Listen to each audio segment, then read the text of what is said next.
That revolution of mine, they'll never televise. What's good, everybody? What's good? It's your boy, Cardinal Bud Crawford, or E.S. Red, if that's what you want to call me. And we are back for another one. Quick new topic. The truth. Terence Crawford says Errol Spence Jr. fight will happen down the line. Was this a slip up? Alright, so Terence Crawford recently had an interview. He did some exclusive interviews. One of them was with Fight Hype TV. And they asked him a question about the Errol Spence Jr. fight. Basically, they were saying that it's never been closer. They were talking about how big the fight is. And Terence Crawford basically said, "Oh man, I love that fight. Hopefully, we can get that fight made, down the line and real soon. Not down the line, real soon." Well, I don't know if it was a slip of the tongue because he did correct himself, but his first initial words, I think, were the truth. And I kind of feel like that he's stopped negotiating with PBC and Errol Spence Jr. and he's moved on and he's looking for another opportunity in the meantime, and or them to raise his price for him to be interested in that fight. So he basically said, well, yeah, I'm looking forward to the Errol Spence Jr. fight.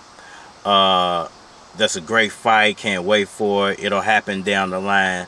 Oh, man, I mean, it's going to happen real soon. Real soon it's going to happen. And you can tell how adamant he was about correcting that. Like, there's obviously something going on behind the scenes, but it seemed like he knows that the fight isn't as close as they want people to believe it is. Or perhaps it is, and he just really had a slip of the tongue. But most of the time, your first words are your truthful words. It's the reason why you try to go back and clean stuff up. Otherwise, he would have just left that comment for what it was. The fight's going to happen down the line, because, I mean, that's a true statement. But it can be misinterpreted that the fight isn't close to being made. So, it's going to be interesting to see how this thing plays out, man. We all know that the negotiation process has been long, drawn out, extremely difficult for both sides, and that there are dollar amounts that are truthfully holding up the fight, but we don't know what those dollar amounts are, and we don't know what the amount is to satisfy Terence Crawford's appetite. We can all speculate and guess that it's somewhere around 20 to 25 million, and that they're not meeting his specific requirements at the moment. So, it's crazy, man, when you think about it. It's definitely not favorable to the fans. I don't feel like the fans are going to come out on the winning end of this at all. And it's funny because he did another exclusive interview, same gym, couldn't have been maybe 5-10 minutes either before or after the Fight Hype video, but it was with another channel, and they didn't ask him about the Errol Spence fight, but they asked him about Charlo, and he was very adamant about fighting Charlo, because I think the guy said something along the lines of, "You flirted with the idea of going up to 154 against Charlo." I'm serious. I'm not flirting.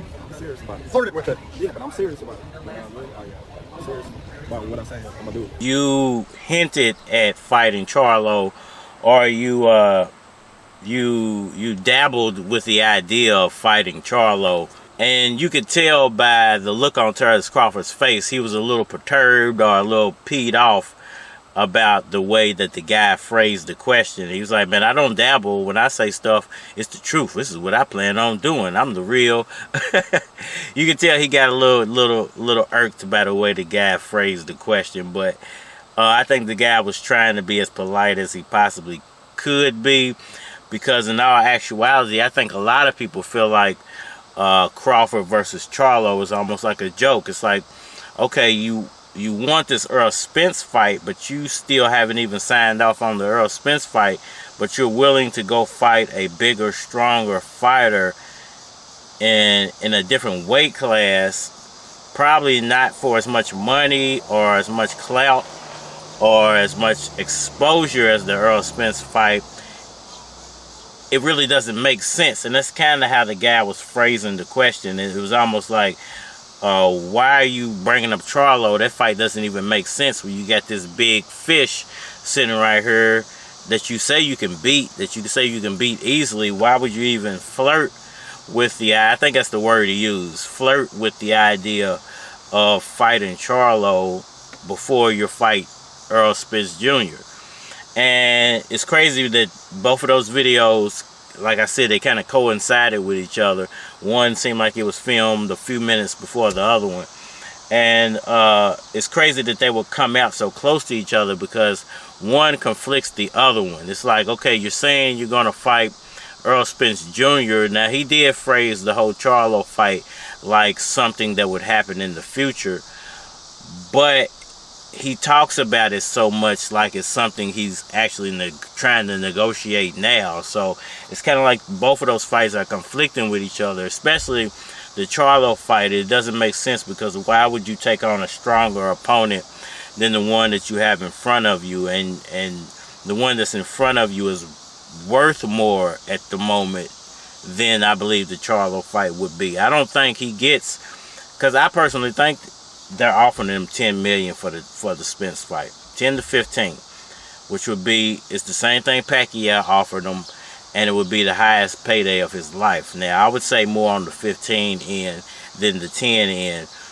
but it would be the highest payday of his life. Now, I don't see Charlo offering him $15 million to fight, because I think Charlo's going to destroy him. And Charlo's already not doing super huge pay-per-view numbers anyway, so why would he give up a higher portion of his purse just to get Terence Crawford in the ring, who's not even 150, hasn't had 154-pound fights yet, so we don't know how he could carry that weight or how he could take a 154 punch. You know, that's a complete unknown when it comes to Terence Crawford. So it just really doesn't make sense at this point for him to even be talking about Charlo without getting in the ring with Errol Spence first and having that fight first, having that fight as a gauge, because Errol Spence Jr. is the pinnacle of welterweight. How can you get past, or how can you go past the pinnacle of welterweight straight into super welterweight without it not even fighting your biggest rival or the best competition who's already in your weight class? Now, people can argue that to the death of them. Well, Terence Crawford's the best in the weight class. No, he's not. You know, you can't put somebody with one title above somebody with 3 titles. It just doesn't happen.